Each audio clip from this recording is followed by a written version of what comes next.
Good morning friends. இது உங்கள் friends police academy. நம்ம இப்போ என்ன பார்க்க போகிறோம் அப்படின்னா 18 ஏப்ரல் 2024 வியாழக்கிழமை இன்னைக்கு கரண்ட் அஃபேர்ஸ் தான் பார்க்க போகிறோம். இது கூட பார்த்தீங்கன்னா நம்ம daily current affairs video upload பண்ணியிருக்கோம். பார்க்காதவங்க பார்த்து எடுத்துச்சுக்கோங்க.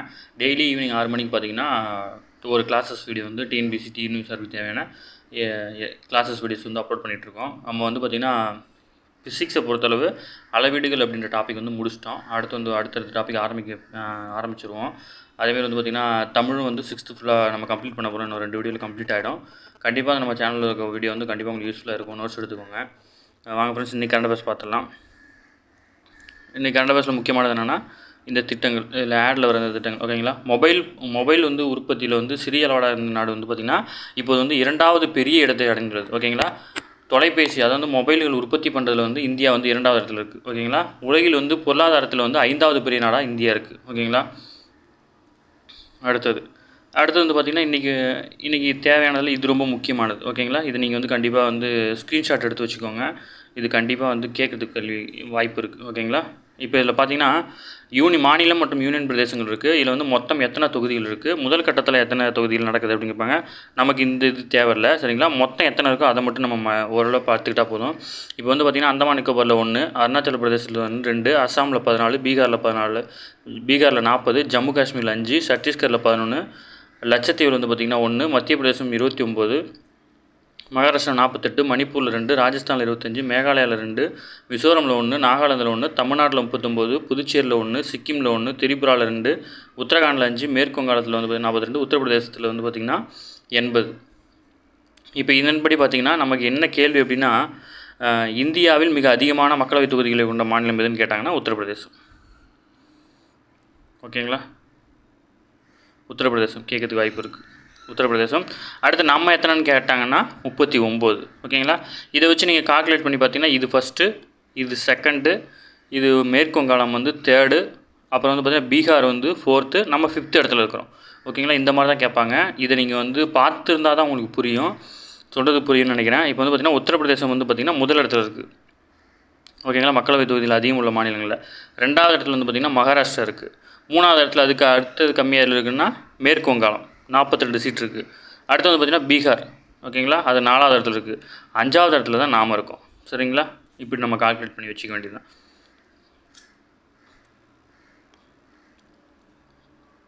அடுத்து வந்து பார்த்திங்கன்னா தமிழகத்தில் வந்து மக்களவைத் தேர்தல் பணியில் பல்வேறு துறை சேர்ந்த ஆசிரியர்கள் அரசு ஊழியர்களுக்கு வந்து பார்த்திங்கன்னா தபால் வாக்கு செலுத்தியிருப்பாங்க. அதெல்லாம் வந்து பிரித்து வந்து அந்தந்த தொகுதிக்கு வந்து அனுப்பி விட்ருவாங்க சரிங்களா.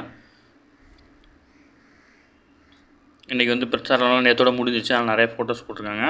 அடுத்து வந்து பார்த்திங்கன்னா முக்கியமானது நாட்டில் அதிகபட்ச மக்களவை 80 உறுப்பினர்களை அனுப்பி வைக்கும் மிகப்பெரிய மாநிலமாக விளங்குகிறது உத்தரப்பிரதேசம் ஓகேங்களா. இப்போ தானே பார்த்தோம் 80 சீட் அவங்க வச்சுருக்காங்க இல்லையா, அதனால் அதை தான் கொடுத்துருக்காங்க. அது முக்கியமானது. அடுத்து 2017ஆம் ஆண்டு முதல் இங்கு யோகி ஆதித்யநாத் முதல்வராக இருக்கிறாரு. இவர் தலைமையில் வந்து மாநிலம் வந்து 2வது முறையாக 2022ஆம் ஆண்டு ஆட்சி தக்க வச்சுருக்காங்களா. 2 முறை அங்கேயும் அவர் முதல்வராக இருக்கிறாரு, சும்மா தெரிஞ்சு வச்சுக்கோங்க. இங்கே வந்து பார்த்திங்கன்னா 7 கட்டமாகவும் தேர்தல் நடக்குது. என்னன்னைக்குன்னு பார்த்தீங்கன்னா முதல் கட்டமாக 19 ஏப்ரல் 19, இப்போ நம்ம கூட சேர்த்து அங்கே வந்து ஒரு 8 தொகுதியில் நடக்குது. அந்த மாதிரி வந்து பிரித்து கொடுக்குறாங்க. அடுத்து முக்கியமானது, இந்த ஆப் ஃபுல்லாமே நீங்கள் படித்து தான் ஆகணும். இம்பார்ட்டண்டாக பிசிஎஸ்ஐயில் வந்து கேட்குறதுக்கு வாய்ப்பு 90% இருக்குது ஓகேங்களா. ஷஷம் செயலி அப்படின்னா மாற்றுத்திறனாளிகள்லாம் வாக்காளர்களுக்கான பிரத்யேக உள்கட்டமைப்பு வசதிகள் வந்து செக் பண்ணுறது. மாற்றுத்திறனாளி வாக்காளர்களுக்கு பதிவு செய்வதற்கு புதியதாக விண்ணப்பிப்பதற்கு இது பயன்படுது. வாக்குச்சாவடி மையத்தில் வந்து சக்கர நாற்காலி விண்ணப்பிக்கலாம். இது எல்லாமே வந்து யூஸ் ஆகுது ஓகேங்களா. அடுத்து வந்து வாக்காளர் உதவி மைய செயலி ஓகேங்களா. ஓட்டர்ஸ் ஹெல்ப்லைன் அப்படின்னு சொல்லிட்டு ஒரு ஆப் இருக்குது.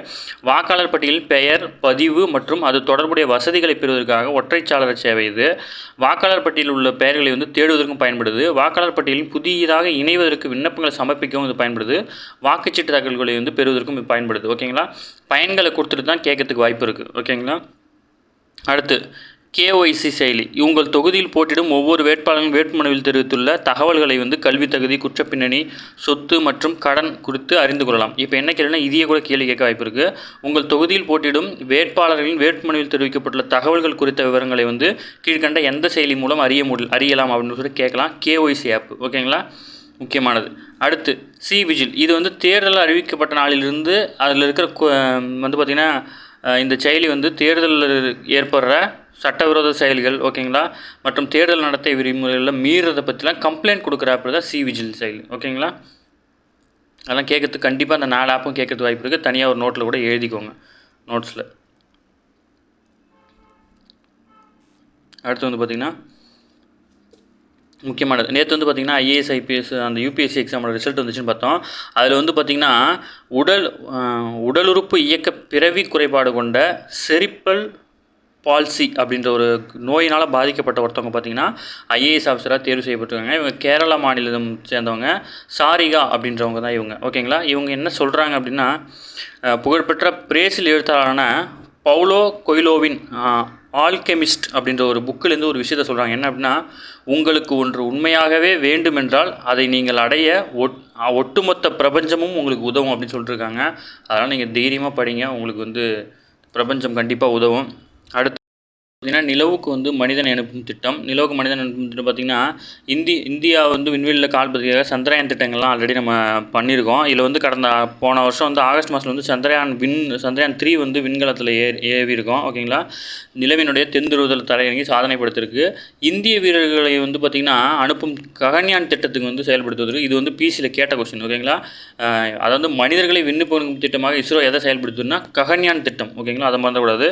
அடுத்த ஆண்டு இறுதியில் வந்து விண்வெளிக்கு மனிதர்களை அனுப்பும் ககன்யான் திட்டம் வந்து செயல்படுத்தப்படும் அப்படின்னு சொல்லியிருக்கிறாரு. இதில் முக்கியமானது என்னென்னா, இஸ்ரோவோட தலைவர் பேர் கொடுத்துருக்காங்க சோம்நாத். ஓகேங்களா, எஸ் சோம்நாத். இது முக்கியமானது. ககன்யான் திட்டம் எதுக்குன்றது முக்கியமானது. அடுத்து அப்புறம் பார்த்திங்கன்னா ககன்யான் திட்டத்தின் மூலம் வந்து பார்த்திங்கன்னா 3 இந்திய வீரர்கள் வந்து புவியிலிருந்து 400 கிலோமீட்டர் தொலைவில் உள்ள சுற்றுப்பாதைக்கு அனுப்பப்பட்டு பத்திரமாக புவிக்கு வந்து திரும்ப வர வைக்கிறது அந்த திட்டம். இது வந்து 3 நாள் விண்வெளி திட்டம். இந்த திட்டத்தில் வந்து பார்த்திங்கன்னா விண்ணுக்கு சில தேர்வாகிகள் 4 பேர் வந்து ரீசெண்டாக வந்து மோடி அவர்கள் வந்து அறிவிச்சிருந்தாங்க. நம்ம கரண்ட் அஃபேர்ஸில் இருக்கும், பார்த்து நோட்ஸ் எடுத்து வச்சுக்கோங்க.